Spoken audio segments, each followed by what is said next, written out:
오원시 마켓뉴스나우 이동재입니다. 고용지표에서 불확실성을 나타내며 혼주 마감했던 미증시의 영향을 받아서 우리 시장도 비슷한 흐름을 이어가고 있는 모습입니다. 나스닥이 반등에 성공하며 우리 반도체 투톱에 훈풍을 불어넣으면서 지수를 이끌어가고 있는데요. 현재 지수상은 어떨지 함께 알아보시죠. 현재 시간 코스피 양지수 모두 상승 흐름을 보이고 있습니다. 코스피 같은 경우는 0.81% 오르면서 4,031포인트 선을 지나가고 있고요.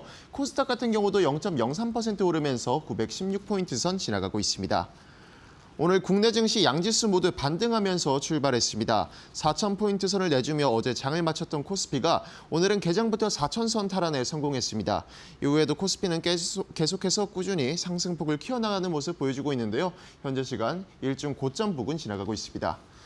코스닥은 오늘 보합권 내에서 변동을 이어가고 있는 모습인데요. 장 초반부터 상승과 하락을 오가면서 관망세를 보이고 있습니다. 장 초반에는 강보합권 부근에서 머문 모습이었지만 11시 기점으로 약보합권에 머무는 모습 보여주는데요. 다시금 낙폭을 줄여나가면서 현재 강보합권 지나가고 있습니다. 네, 오늘 코스피는 외국인의 팔자세가 계속해서 이어집니다. 현재 시간 2,700억가량 팔자세 보이고 있고요. 오늘은 기관이 지수를 지탱해주는 모습입니다. 2,300억 가까운 순매수 보여줍니다. 개인이 현재 240억 원 사들이고 있는데 장 초반에 비해서 매수폭이 좀 줄어든 모습입니다. 코스닥은 두 메이저 주체의 팔자세가 이어지고 있는 모습입니다. 외국인이 현재 시간 2,300억 원 가까운 팔자세 보이고 있고요. 기관 또한 400억 원 넘는 매도세 보이고 있습니다. 개인만이 3,100억 원 넘게 사들이면서 지수를 방어해내고 있습니다. 환율 상황도 체크해보도록 하겠습니다. 미국의 고용 둔화로 1,474원 선에서 출발했던 원달러 환율인데요. 외국인의 이탈이 이어지면서 달러가 다시금 강한 모습을 보이고 있습니다. 현재 시간 0.64% 오르면서 1,480원 선 지나가고 있습니다. 계속해서 투자 뉴스로 이어가 보겠습니다. 저출산 고령 사회에 직면한 한국과 일본의 전문가들이 정부 지출을 획기적으로 늘려 인구 감소 대응에 골든타임을 잡아야 한다고 한 목소리를 내면서 관련주가 일제히 강세를 보이고 있습니다. 대통령 직속 저출산 고령사회위원회는 한일 주요 전문가들과 함께 제13차 인구전략 국제 공동포럼을 개최했다고 밝혔습니다. 일본 측 기조강연에서는 2028년까지 약 3조 6천억 원을 투입하는 가속화 플랜이 소개됐고 국내선 양육비를 사실상 제로화하는 수준의 빅푸시 전략이 필요하다는 분석이 나왔습니다. 특히 한국의 합계 출산율은 0.7명대로 1.1명대인 일본보다도 훨씬 심각하다며 기존의 점진적이고 파편적인 정책으로는 위기를 극복할 수 없다며 사회 시스템 전반에 동시에 대규모 투자를 단행하는 빅푸시 이론을 강조했습니다. 전문가들은 이번 국제포럼을 계기로 저출산 대응이 단기 이슈를 넘어 중장기적 재정산업 정책으로 이어질 가능성이 높아졌다고 분석했습니다. 현재 시간 출산 장려 관련주의 주가 확인해 보도록 하겠습니다. 에르코스가 현재도 강한 모습 이어가고 있습니다. 27% 가까운 상승세를 보이면서 13,140원 선 지나가고 있고요. 꿈비 같은 경우에도 13% 오르면서 5,040원 선 지나가고 있습니다. 줄기세포 전문기업 메디포스트가 무릎 골관절염 치료제 카티스템의 미국 임상 3상 진행을 위한 자금 조달을 성공했다는 소식에 주가가 강세를 보이고 있습니다. 메디포스트는 스카이레이크와 크레센도 등 기존 최대 주주와 국내 투자자의 참여로 2,050억 원 규모의 자금 조달 계약을 체결했다고 밝혔습니다. 이번 자금 조달은 전환사채 발행 방식으로 진행됐으며 조달된 자금은 미국 임상 3상 진행을 위한 재원으로 활용될 계획이라고 전했습니다. 메디포스는 카티스템의 미국 임상 3상 진행을 위해 미국 FDA에 임상시험 계획서를 제출할 예정이며 내년 상반기 첫 환자 투약을 목표로 하고 있다고 말했습니다. 또한 메디포스는 일본 시장 내 상업화 추진에도 속도를 낼 계획으로 일본 임상 3상은 올해 11월에 종료됐으며 2026년 상반기 내 임상 결과를 발표하고 하반기에는 일본 PMDA에 품목 허가를 신청할 예정이라고 밝혔습니다. 현재 시간 메디포스트의 주가 확인해 보도록 하겠습니다. 메디포스트 현재에도 계속해서 강한 모습 이어가고 있습니다. 11.18% 오르면서 19,530원 선 지나가고 있습니다. 민간 우주발사체 기업 이노스페이스의 첫 상업발사 일정이 20일 새벽으로 변경됐습니다. 이노스페이스는 브라질 알칸타라 우주센터에서 발사한 채 한빛나노를 발사할 예정이었지만 냉각장치 이상의 원인과 조치 사항을 확인하고 발사일을 변경을 하기로 결정했습니다. 이노스페이스는 오늘 발사될 예정인 한빛나노의 막바지 점검 절차 중 일단 산화제 공급기의 냉각 장치에 이상이 감지됨에 따라 부품 교체를 위한 조치 시간 확보를 위해 발사일을 이틀 뒤인 19일 오후 3시 44분, 우리 시간으로 20일 오전 3시 45분으로 변경한다고 밝혔습니다. 이노스페이스에 따르면 냉각 장치의 일부 부품 교체 후 발사 진행이 가능한 수준이고 발사체 자체에는 구조적 결함이 없는 것으로 전해졌습니다. 또한 발사대에 안착된 상태에서 부품 교체가 가능해 2일 뒤 발사 수행이 가능하다고 설명했습니다. 현재 시간 이노스페이스의 주가 확인해 보도록 하겠습니다. 이노스페이스 현재 시간 0.96% 오른 모습인데요. 장 초반에는 10% 가까운 상승세를 보였지만 현재 시간 발사 일정이 연기되면서 0.87% 오른 11,540원 선 지나가고 있습니다. 오늘 미국의 고용 지표가 발표됐지만 이번 주 미국 CPI 등 주요 경제들이 연이어 발표가 예정이 남아 있습니다. 또 일본의 기준금리 결정도 발표를 앞둘 만큼 시장에선 신중한 모습을 이어가고 있는데요. 계속해서 주요 지표가 쏟아지는 시장 상황 속에서 맞춤 전략까지 저희와 함께 알아보시죠.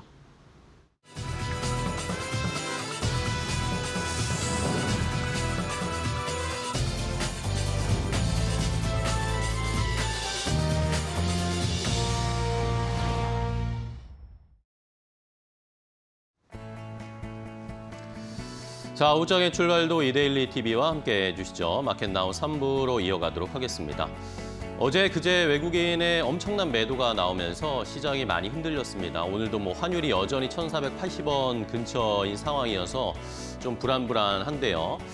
역시 내일 이제 마이크론 테크놀로지의 실적을 저희가 좀 확인을 해봐야 되겠고, 일본에서 또 어떤 금리 결정을 내릴지 이번 주에 이 큰 두 가지 부담이 시장에 아무래도 조금 부담을 주는 것 같습니다. 계속 시장이 이번 주에는 왔다 갔다 하는 양상이 나타나는데 주도주들은 좀 쉬고 있고, 이러다 보니까 빠르게 좀 수익 낼 수 있는 쪽으로 매기가 쏠리고 있습니다. 최근에 신규 상장주라든지 아니면 부동산 자산 가지고 있는 회사들, 그리고 또 최근에 이번 주에는 대통령 업무 보고가 있잖아요. 업무 보고로 저희가 더 잘 봐야 되는 시장이 돼버렸습니다. 업무 보고에서 기업들 이야기가 나오고 산업 이야기가 나오고 탈모 이야기도 어제 나왔죠. 이런 것들이 시장에 반영되는 빠르게 좀 움직이는 시장의 모습을 나타내고 있습니다. 자, 어쨌든 올 한 해는 잘 마무리하는 이제 단계가 필요하고, 저도 계속해서 앵커 브리핑에서 내년을 봐야 된다라고 강조를 해드리고 있는데, 오늘은 내년에 좀 살펴봐야 할, 주목해야 할 업종, 섹터를 좀 골라봤습니다. 앵커 브리핑을 통해서 내년에 살펴봐야 할 우주 산업 관련된 종목들을 함께 체크해 보도록 하겠습니다. 자, 우주와 관련된 이야기들이 많이 나오고 있습니다. 이 연말이 되니까 우주 산업과 관련된 여러 가지 이슈들이 나오는데, 우리나라에서도 나오고 있고 미국에서도 이야기가 많이 나오고 있고, 앞서서 좀 뉴스도 보셨지만 오늘 이노스페이스, 우리나라 이노스페이스가 민간 우주 발사체 업체인데 일단은 이틀이 미뤄졌습니다. 그거는 이번 주에 또 여부를 확인을 해봐야 되겠습니다. 가장 지금 우주 산업에 불을 당긴 것, 우주 관련주들의 주가를 끌어올린 건 스페이스X입니다. 일론 머스크가 스페이스X의 상장을 본격적으로 내년에 추진할 거다. 그러면서 주관사도 선정한다. 이런 로드맵들을 발표했는데요. 결국에는 일론 머스크가 왜 스페이스X를 내년에 IPO, 주식시장에 상장할까? 많은 분들이 궁금해할 것입니다. 그래서 이유를 좀 찾아보고 전문가들의 추론, 의견, 시나리오들을 제가 좀 종합을 해봤는데요. 결국에는 우주산업, 우주로 쏘고 화성으로 가고 이런 것들도 중요하지만 최근의 이야기는 결국에 우주 산업도 AI와 연관이 되는 것이다 라는 그런 논리들이 형성이 되고 있습니다. 그러면서 나오는 말이 스페이스X, 일론 머스크가 우주에다가 발사체를 쏘고 위성을 쏘아 올리면 그걸 가지고 우주에 데이터 센터를 만드는 프로젝트를 만들 수도 있다라는 이야기입니다. 지금 전 세계에서 데이터 센터를 만들기 위해서 엄청난 돈을 쏟아붓고 있잖아요. 그런데 그게 아니라 스타링크 V3 위성에 AI 연산 칩을 장착을 해서 그 AI 연산 칩을 장착한 스타링크 위성을 스타쉽으로 쏴서 우주에다가 그 AI 연산 칩이 탑재된 스타링크 위성들을 까는 거죠. 거기에서 데이터 센터의 역할을 할 수 있는 그런 우주의 데이터 센터를 만드는 그런 전략을 일론 머스크가 추구하고 있는 거 아니냐라는 그런 의견들이 마구 나오고 있습니다. 왜냐하면 지금 데이터 센터가 너무나 중요하잖아요. AI 패권을 잡기 위해서는 뭐 미국도 중국도 우리나라도 계속해서 AI 데이터 센터를 만들어야 되는데 문제는 AI 버블론 이야기가 계속 나오잖아요.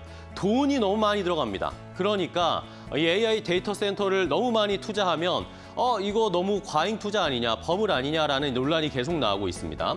지금 많은 하이퍼스케일러들이 데이터 센터를 만드는데 전력을 뽑아내야 되고 냉각과 관련된 시스템을 만들어야 되니까 비용이 천문학적으로 들어가고 있습니다.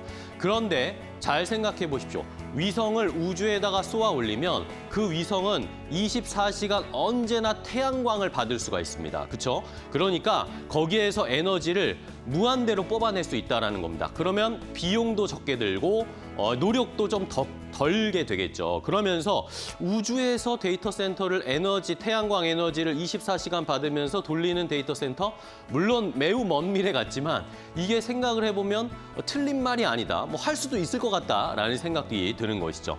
여기에다가 또 전력이 돈이잖아요. 시간도 돈이고 이러면서 데이터 센터를 만들고 거기에 필요한 에너지를 만들 때는 원전을 또 만들어야 되잖아요. 원전을 만드는데 시간이 오래 걸립니다. 물론 SMR은 뭐 한 2, 3년이면 만들지만 대형 원전은 뭐 몇 년, 5, 6년, 7년 막 이렇게 걸리잖아요. 그런데 이런 난제를 극복하기 위해서 우주로 빨리빨리 위성을 쏘아 태양광을 받는 데이터 센터를 만든다? 그러면 훨씬 더 빠른 시간 안에 인프라를 구축할 수 있다라는 그런 이야기들이 지금 미국에서 이야기가 나오고 있습니다. 그러면 결국에 이 시나리오가 맞다면 이제 스페이스X 상장을 하게 될 텐데 전력망을 가지고 클라우드 서비스도 가지고 AI 인프라까지 합쳐진 이제 스페이스X가 단순히 우주 항공 산업이 아니라 AI 인프라 기업으로 발돋움할 수 있다라는 그런 의견들이 나오면서 스페이스X의 상장을 매우 기대하고 있는 전 세계 시장의 심리가 반영이 되고 있습니다. 이러니까 최근에 테슬라 주가가 계속 올라가죠. 오늘 새벽에도 또다시 신고가를 기록을 했습니다. 자, 그러면 왜 일론 머스크가 이렇게 우주 산업에 열을 올릴까요? 다음 페이지를 볼까요?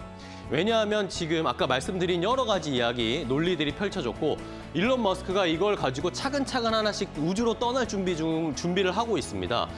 지금 시장에서 일론 머스크가 매우 유리하다라고 이야기가 나오고 있는데 말씀드렸듯이 로켓 스페이스X로 쏘아 올릴 수 있죠. 위성은 스타링크를 이미 이 우주에 6천여 개 넘게 쏘아놨습니다. 그리고 인프라도 발사할 수 있는 발사장들을 다 준비해놨고요. 여기에다가 AI는 XAI, 그록을 이미 서비스를 운영하고 있잖아요. 이런 것들이 결국에 AI 인프라 수직 계열화를 다 만들어놨다는 겁니다. 이걸 조합만 하면 되겠고요. 그러면서 미국에서는 지금 스페이스X가 상장이 될 때 미국 시장에서 어떤 종목들이 연관되는지를 이렇게 표로 쫙 잘 정리를 해줬는데요.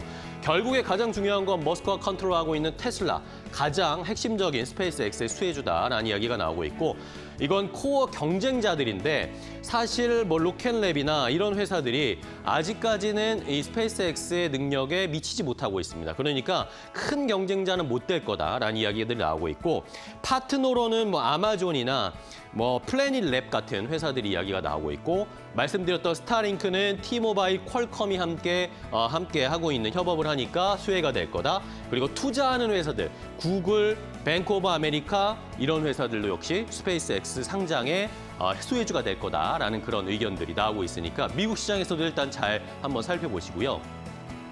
자, 이것뿐만이 아닙니다. 우리나라에서도 지금 우주 붐이 일고 있습니다. 얼마 전에 저희가 발사 성공을 했잖아요. 이러면서 이제 정부에서도 우리나라 우주 산업을 그냥 단순히 과학적으로 우주를 탐사하는 수준을 지금까지는 사업을 해왔는데 이걸 아예 돈이 되는 신산업으로 확장해야 된다는 이야기가 나오고 있습니다. 이러면서 이재명 대통령이 또 업무 보고에서 이런 이야기가 나왔죠.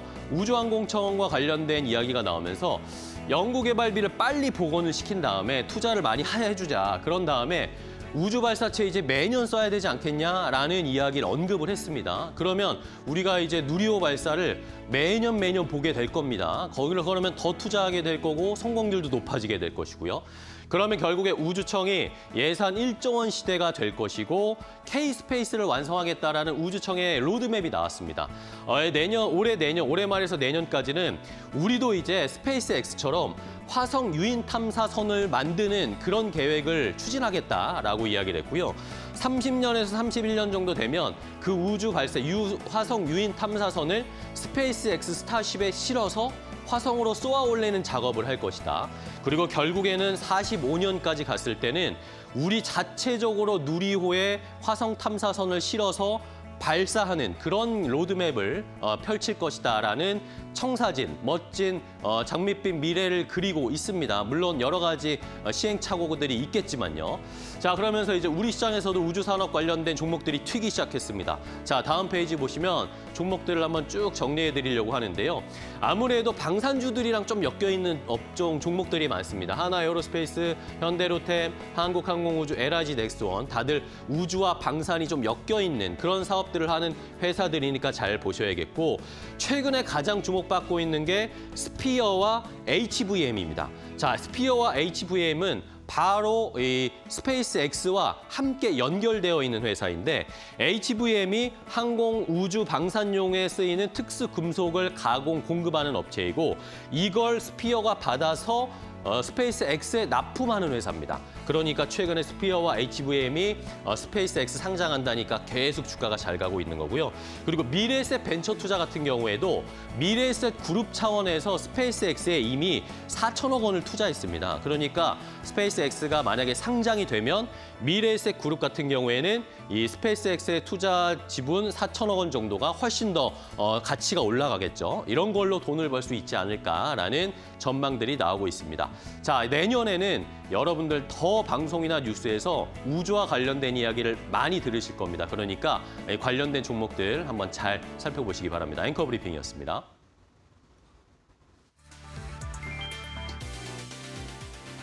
쿠팡 개인정보 유출 사건은 단순한 개인 일탈이 아니라 시스템 리스크의 민낯을 드러냈다. 범인으로 지목된 중국인 전직 개발자 A는 쿠팡의 회원 인증 시스템을 설계했던 핵심 엔지니어였다. 금전 요구도 정치적 메시지도 없었다. 남은 건 왜다? 내부 불만이었을까? 아니면 조직의 허점이었을까?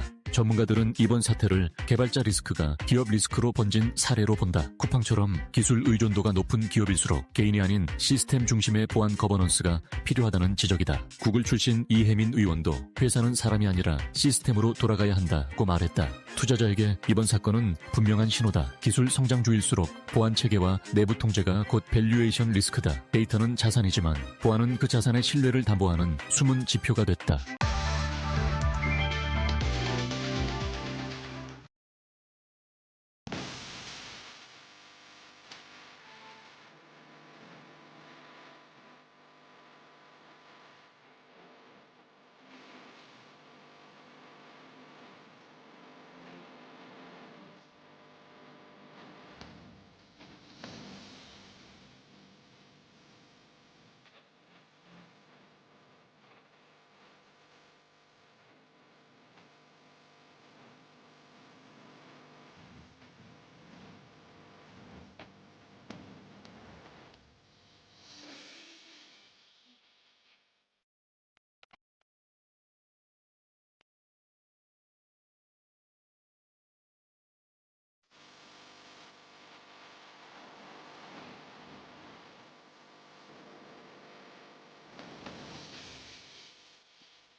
자, 오늘 시장에서 돈 되는 섹터의 테마 찾아보도록 하겠습니다. 관련된 종목까지 선정해 드릴 텐데요. 자, 오늘은 이데일리온의 김태형 파트너와 함께 하겠습니다. 파트너님 안녕하세요. 네, 반갑습니다.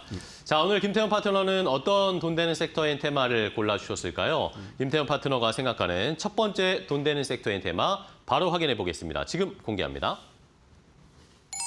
자, 첫 번째는 조선주를 선택을 해주셨습니다. 자, 최근에 12월 들어서니까 조선주들이 조금은 이제 재미가 없어요. 관련된 이슈들도 잘 나오지가 않고 그전에 저희가 에이펙에서 워낙 큰 빅 이슈들을 조선주는 많이 봤기 때문에 그 뒤로 아주 뭐 좋은 소식이라고 해야 될까? 시장을 움직여줄 만한 소식들이 안 들리는 상황인데 이걸 반대로 생각하면 지금 같은 때 또 조선주를 담아야 되나 싶기도 합니다. 파트너님 어떻게 보세요? 지금 보시게 되면 조선주 같으면 지난 3분기부터 해서 전 세계적으로 선주사들의 네. 발주량이 줄었습니다. 거기에 가장 크게 영향받는 건 우리보다는 중국이죠. 네네. 중국 조선사들은 이 물량으로 받아서 이걸 뭐 말 그대로 돈이 안 되더라도 자국 은행들의 지원을 받으면서 그 억지로라도 고용을 유지하기 위해서라도 생산을 했습니다. 그렇기 때문에 발주량이 적어지면 중국 정부가 또 군함을 발주를 내줍니다. 그렇게 해서 중국이 어느 날 갑자기 전 세계 최대 해군을 이 동태평양에서 갖게 되는 그런 이상한 현상이 벌어졌죠. 그러면서 미국도 부랴부랴 이 마스카 프로젝트에 가서 우리나라 한국과 손잡고 미 해군의 군비를 또 증강시키려고 하고 있고요. 이게 다 어떻게 보면 이 중국이 이러한 뭐 말 그대로 경기 침체 속에서 자기들이 이제 발주량이 줄어드는 걸 중국 정부가 커버해 주다 보니 발생한 일이기도 합니다. 그런데 중요한 점은 우리나라 이 조선사들은 워낙 이 고부가치선 위주로만 이 선별해서 수주를 받아왔습니다. 그렇기 때문에 절대량에서는 중국에게 밀리지만 그 수익 남는 면에서는 즉 고부가치 면에서는 우리의 조선사들이 굉장히 유리하죠. 여기다가 한 가지 더 내년부터 이 마스카 프로젝트의 도움을 받으면서 미 해군 군비 증강에 또 도움이 되는 그런 이 마스카 프로젝트가 본격화됩니다. 그러면서 미 해군의 MRO 사업뿐만 아니라 미 해군의 신형 군함 건조도 우리 조선사들이 할 가능성이 높아졌습니다.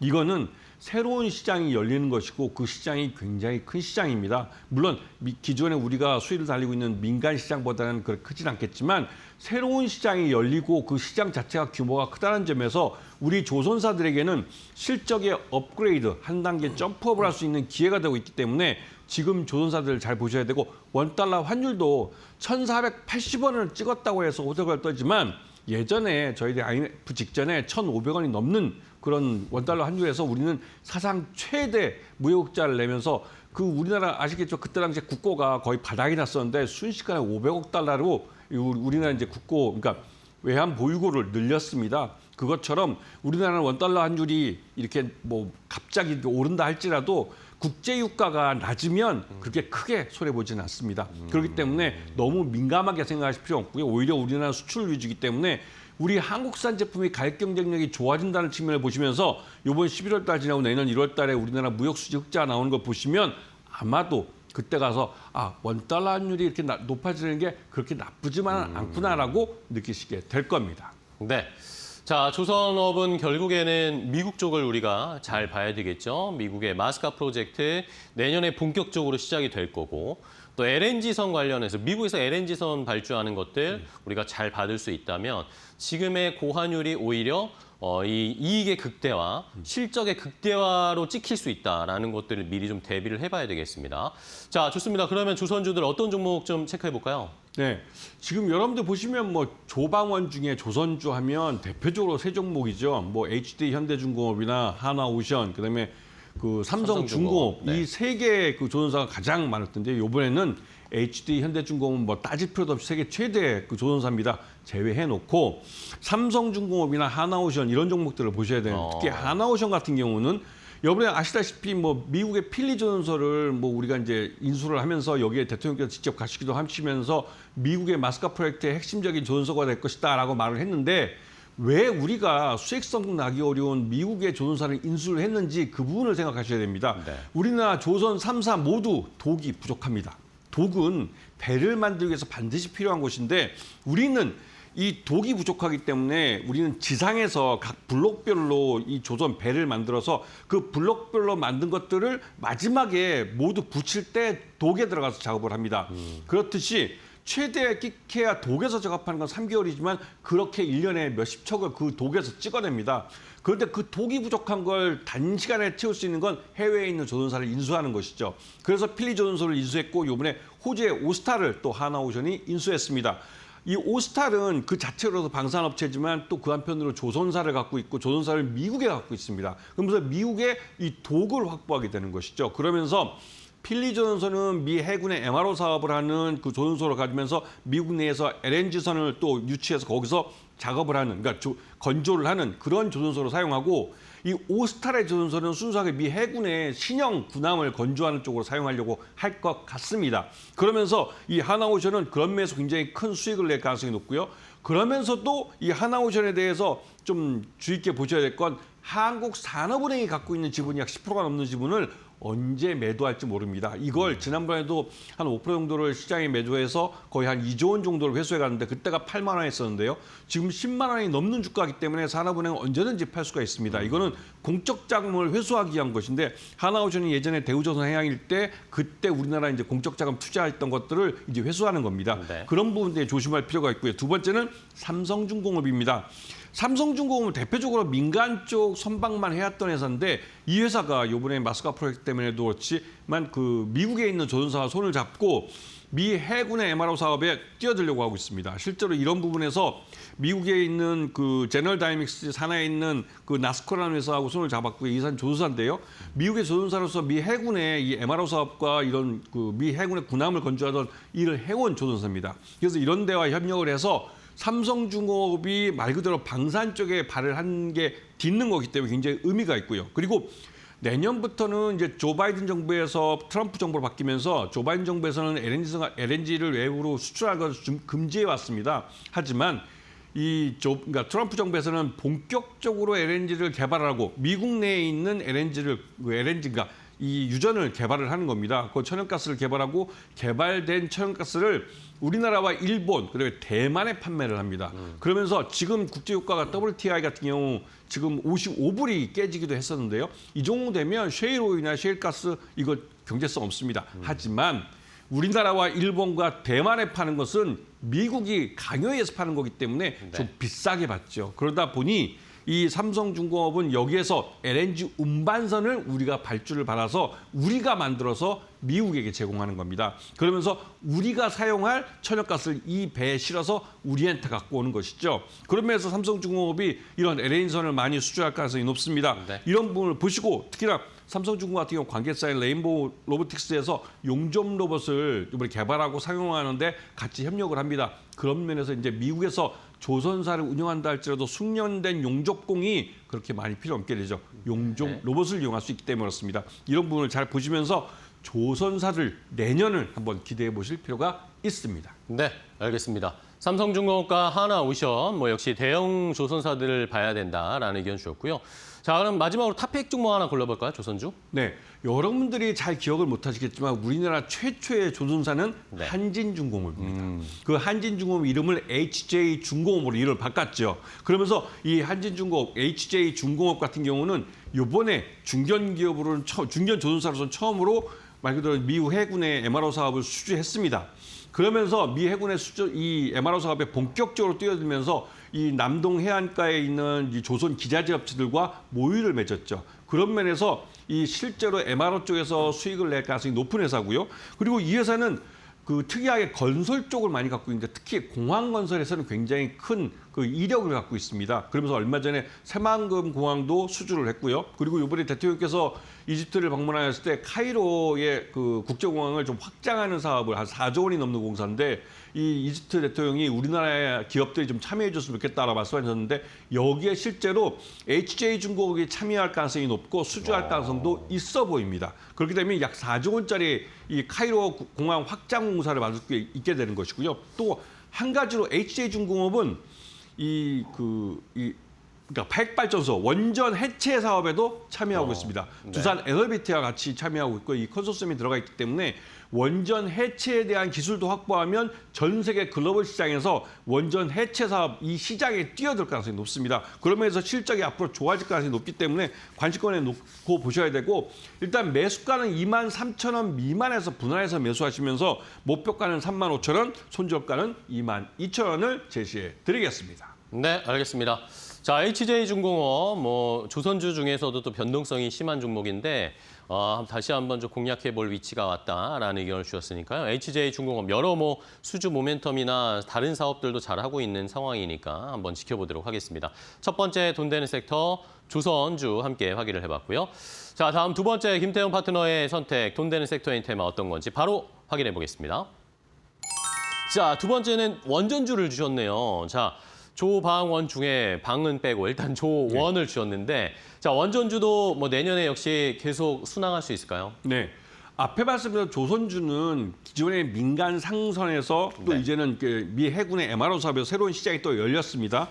이 원전 같은 경우는 기존에 우리나라 국내 시장뿐만 아니라 해외에서도 이런 새로운 해외 한국형 원전의 수출길이 열렸고 또 한편으로 원전을 해체하는 시장이 열리고 있습니다.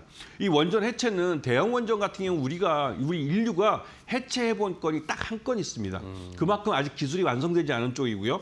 그리고 이 부분에 대해서 우리나라 고리 1호기가 이번에 처음으로 해체를 합니다. 그러면서 우리나라 한국 기업들이 가장 먼저 원전 해체 기술을 가질 수 있는 그런 유리한 위치를 갖고 있죠. 그렇기 때문에 원전 쪽을 한번 보셔야 되고 지금 기본적으로 원전은 전 세계적으로 AI 데이터 센터를 엄청 짓고 있는데 그 AI 데이터 센터에 기본적으로 들어가는 에너지 그게 바로 이 원전이라는 것이죠. 대형 원전이 기본적으로 좀 필요를 하고 그리고 SMR이라는 소형 모듈러 원전도 많이 만들 겁니다. 그에 따라서 이에 대한 수요가 있고 우리나라도 신한울 원전 3호기, 4호기를 이번에 건설을 합니다. 이런 부분 때문에 원전 건설, 대형 원전 한 10년 걸리기 때문에 10년짜리 일감이 생긴 겁니다. 그런 면을 잘 보셔야 되고 우선 기본적으로 원전하면 무조건 두산 에너비티입니다. 네. 두산 에너비티를 먼저 보셔야 되고 이 두산 에너비티는 우리나라에서 한국형 원전을 처음 만들어서 주기기인 원자로부터 해서 여러 가지 주기기에 들어가는 그런 부속 기자재를 다 만듭니다. 그렇기 때문에 이 두산 에너비티는 원전을 만들었다 하면 무조건 수익이 납니다. 그런데 반대로 원전을 해체해도 이 두산 에너비티의 그런 주기기나 이런 것 들어가기 때문에 그 해체에서도 두산 에너비티는 또 수익을 냅니다. 그런 부분을 잘 봐주시고 특히나 미국에서 새로운 원전 르네상스에서 미국에서 대규모 원전을 지을 때 우리 한국 기업인 두산 에너비티가 미국에 있는 원전 업체들과 손을 잡고 이 기본적인 SMR이나 이런 것들 그러니까 처음 설계할 때부터 들어가 있고 해서 여기에서 또 수익이 날 가능성이 높고요. 그런 면을 좀 보시면서 두산 에너비티를 보셔야 되고 두 번째는 BHI입니다. 네. BHI 같은 경우는 제일 먼저 복합 배열 회수 보일러에서 HRSG 이게 세계 1위입니다. 그런데 이것뿐만 아니라 이 업체는 한수원에서 웨스팅하우스의 미국 조인트 벤처를 설립할 때 있어서 여기도 참여하게 되면서 나름대로 보조기기 쪽, 우리나라 한국형 원전의 보조기기 쪽에서는 말 그대로 1위 업체라고 할 수가 있죠. 하지만 이제는 이 주기기 쪽 시장에도 진출을 하려고 하고 있습니다. 그렇기 때문에 이 BHI는 SMR이라는 앞으로 새롭게 만들어지는 소형 모듈러 원전 시장에서는 주기기 시장에 진출할 수 있는 그런 부분 때문에 최근 들어서 주가가 재평가되고 있습니다. 네. 이런 부분을 잘 보시면서 이 BHI에 대해서 관심을 갖고 보시면 충분히 좋은 수익을 낼 수 있는 기회를 잡으실 수 있을 겁니다. 네, 알겠습니다. 자, 그러면 파트너님 마지막으로 원전주 중에 내년에 저희가 잘 공략할 탑픽 하나 골라주시죠. 네, 오르비텍이라는 업체인데요. 오르비텍? 이 업체 같은 경우는 기본적으로 그냥 원전 내에 방사능이 누출되느냐 이런 것들 관리 감독하는 그런 기능을 네네. 했던 서비스 업체인데요. 그런데 이 업체가 최근 들어서 새롭게 만들어지고 있는 이 4세대 소형 모듈러 원전의 개발사인 플라이브 에너지라는 업체하고 손을 잡고 거기다 돈도 직접 투자를 하면서 투자자로 참여하면서 이런 SMR 시장에서 나름대로 새로운 시장을 만들어내려고 하고 있습니다. 거기다가 이 업체는 특이하게 항공기 부품도 만들고 있습니다. 그러면서 보잉 쪽하고 거래를 하고 있기 때문에 그런 부분이 또 새롭게 부각되면서 오르비텍에 대한 주가 재평가가 이루어지고요. 매수가는 4,200원, 목표가는 6,000원, 손절가는 3,700원을 제시해 드리겠습니다. 네, 알겠습니다. 자, 원전 이야기는 내년에도 계속 나올 수밖에 없을 겁니다. 지금 원전주들이 잠시 쉬고 눌려 있는데 이럴 때 오히려 공략을 해보자. 그 안에서도 오르비텍을 탑픽으로 골라주셨으니까 시청자분들 이 종목 한번 잘 살펴보시기 바랍니다. 자, 오늘 돈 되는 섹터의 테마 김태훈 파트너와 함께했습니다. 파트너님 오늘 좋은 종목 알려주셔서 감사하고요. 다음 시간에 또 뵙겠습니다. 고생하셨어요.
미국 고용시장이 팬데믹 이후 가장 취약한 상태로 나타났다. 11월 들어 고용은 소폭 증가로 돌아섰지만 실업률이 4년 만에 최고 수준으로 올라 노동시장 경직이 심화되고 있다. 미 노동통계국에 따르면 비농업 부문 고용은 전월 대비 6만 4천 명 증가했으나 실업률은 4.6%로 상승해 2021년 이후 최고치를 기록했다. 정부 셧다운 여파로 10월 고용이 10만 5천 명 감소한 영향도 컸다. 이런 둔화 속 약한 회복 신호에 뉴욕 증시는 방향성을 찾지 못하고 혼조세로 마감했다. 다우지수는 0.62% 하락, S&P 500은 0.24% 내린 반면 나스닥은 0.23% 상승했다. 연준의 단기 추가 금리 인하 가능성은 낮지만 내년 중반 첫 인하 기대는 유지되고 있다. 유가 급락으로 엑손모빌, 쉐브론 등 에너지주는 약세를 보인 반면 테슬라, 엔비디아, 메타 등 기술주는 상승세를 이끌었다. 전문가들은 이번 지표는 연준이 즉각적인 완화로 움직일 근거가 되긴 어렵다며 향후 물가 흐름이 정책 방향을 결정할 핵심 변수라고 진단했다.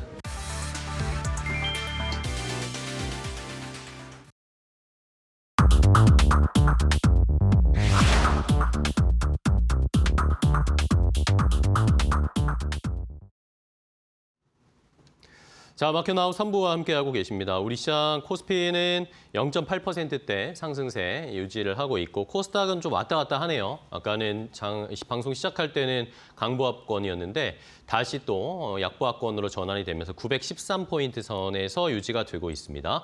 삼성전자, SK하이닉스가 오늘 좀 힘을 내고 있어요. 다시 어제 그제 좀 많이 빠졌는데 삼성전자가 3% 가까이, SK하이닉스도 역시 2.8% 가까이 상승세를 나타내면서 두 종목이 올라가니까 코스피 지수는 어쨌든 버텨주고 있고 상승불을 켜고 있습니다. 반면에 코스닥 시장은 오늘 좀 좋지가 않습니다. 대부분의 종목들이 좀 하락세를 나타내면서 어려운 상황을 보여주고 있고 환율은 여전히 1,480원대 유지를 하고 있습니다. 굉장히 오랜만에 1,480원대까지 또 올라왔는데 어떤 또 정부의 조치나 시장의 반응들이 나올지 계속 원달러 환율 체크하시면서 시장에 대응해 보셔야 되겠습니다.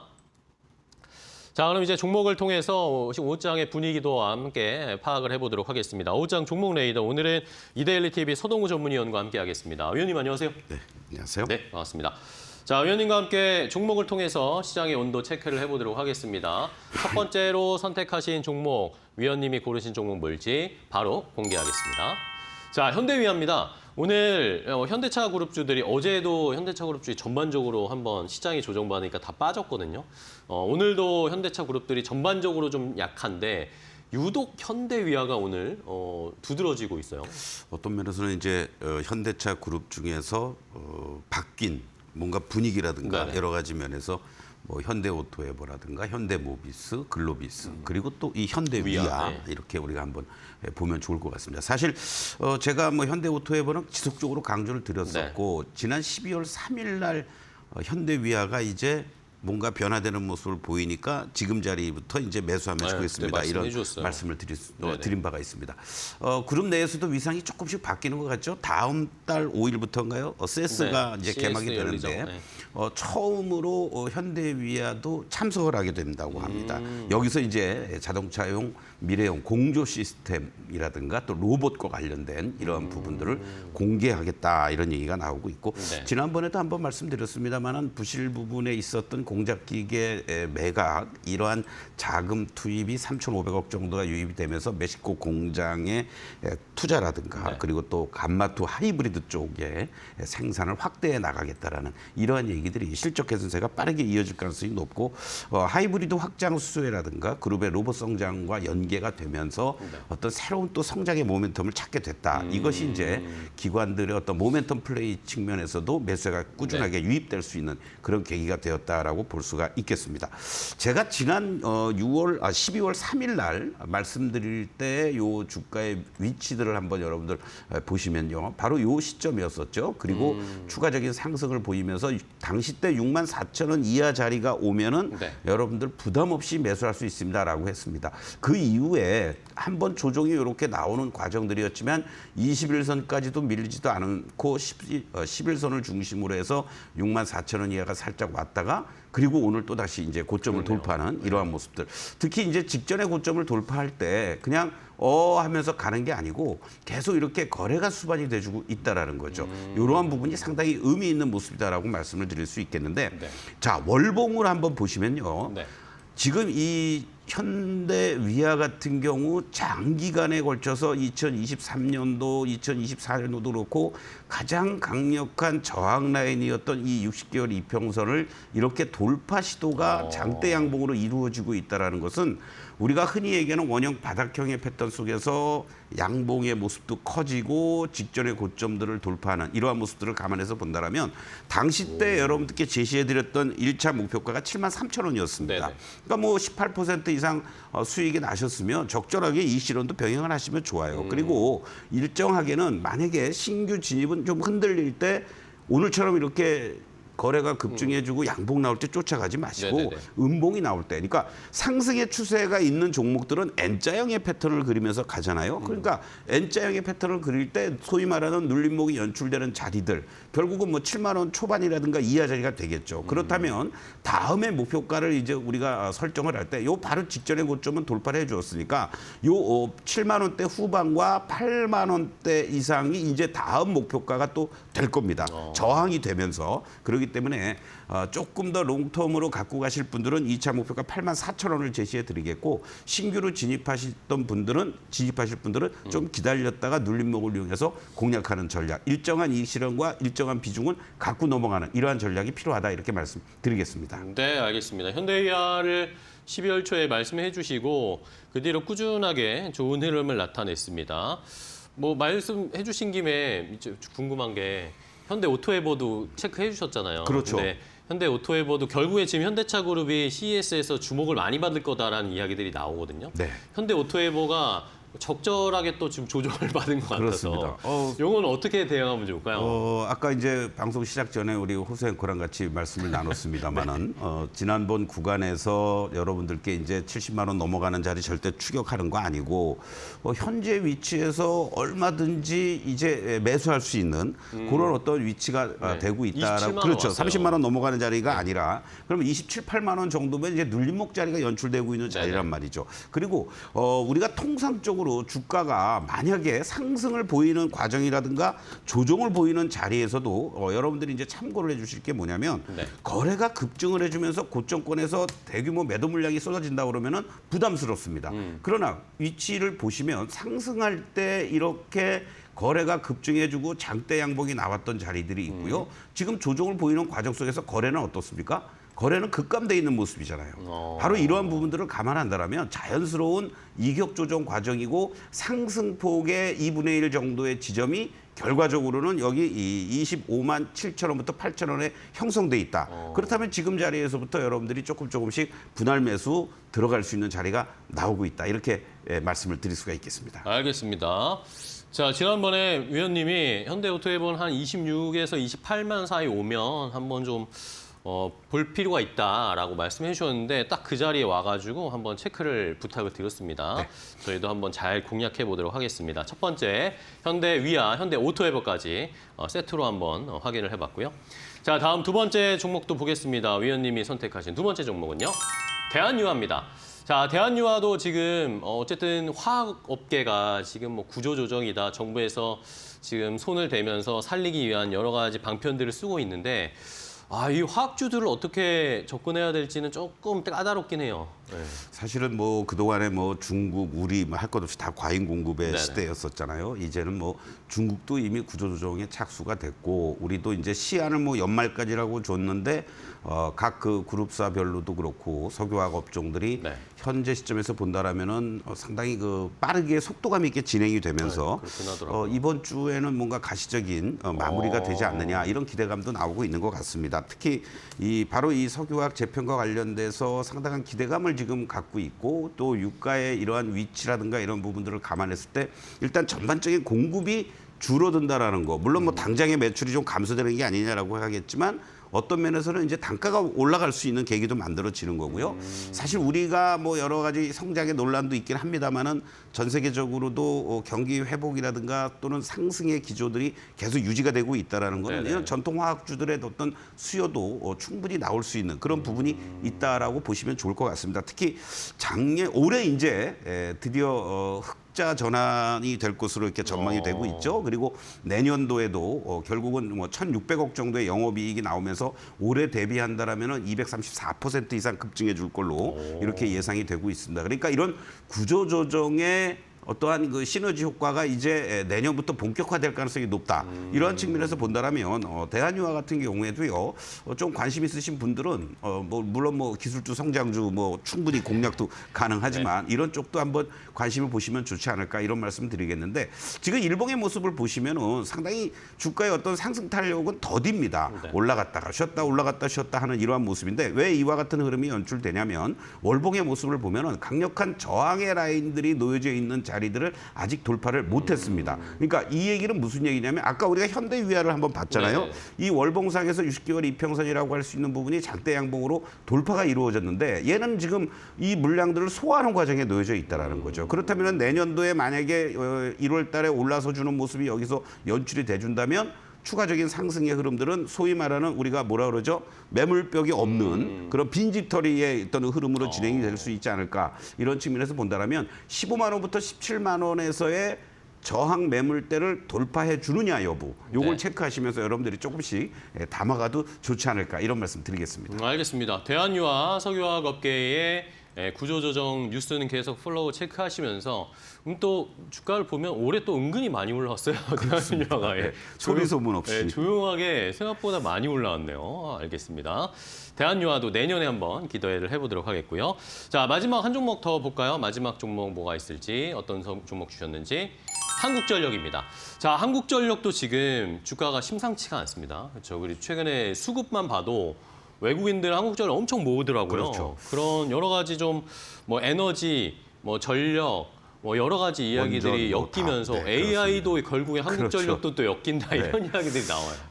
뭐 좋은 건 다 하고 있는 것 네. 같아요. 진짜 우리 아이가 달라졌어요가 한국전력 아닐까 그러니까요. 이런 말씀을 드리면서 뭐 다른 내용도 중요하지만 뭐 만우가부터 시작해서 뭐 또 흑자 전환이라든가 여러 가지 얘기들도 나오고 있는데 요 부분들을 한번 좀 참고를 해보시면 좋을 것 뭘까요? 같아요. 한전에 영업이익과 관련된 물론 뭐 전기요금을 얼마나 더 또 인상을 할 거냐 말 거냐의 논란도 있지만 이제 작년에 이제 흑자 전환이 됐죠 영업이익이. 그리고 이제 올해 그러니까 전체적으로 작년 대비했을 때 77% 이상 급증을 해주면서 영업이익이 14조 원대로 올라서 주고요. 올해보다도 내년이 170 이 현재 모습을 보시면은 17조 원대로 올라서는 이러한 모습들. 그러니까 이러한 안정적인 실적 호조세가 지속이 될 수밖에 없다라는 거고 그러한 측면에서의 한전에 대한 모멘텀은 계속해서 부각이 될 수 있다. 이러한 것을 여러분들이 좀 염두에 두시면 좋을 것 같고요. 그런 측면에서 본다면 올해 사실은 배당과 관련된 부분도 상당히 의미 있게 진행될 가능성이 높지 않을까 이런 말씀을 좀 드릴 수 있습니다. 지금 한전의 위치를 한번 좀 보시겠는데요. 지난 11월 27일 날 54,100원을 고점을 찍고 단기적인 어떤 가격과 기간 조정을 보이고 있습니다. 이러한 흐름들에서 이제는 어느 정도 가격 조정은 마무리가 된 것 같고요. 현재 52,000원 이하 자리를 중심으로 해서 51,000원 내외에서는 충분히 신규 진입이 가능한 그런 위치에 있다라고 말씀을 좀 드리겠고 현재 위치에서만 본다라면은 48,000원만 이탈되지 않는다면 어떤 면에서는 5만 원도 쉽게 이탈 안 될 가능성도 높아요. 그러한 것들을 염두에 두시면서 1차적으로 최소한도 58,000원 정도를 1차 목표가로 설정해 놓고 대응을 하신다면 뭔가 경기 방어적인 측면에서도 좋고 그리고 현재 트렌드에도 부합되는 이러한 것들 뭐 계속해서 원전과 관련된 얘기들도 나올 수 있다라는 것도 여러분들이 항상 염두에 두시면서 한전 관심 있게 보시면 좋을 것 같습니다. 네, 알겠습니다.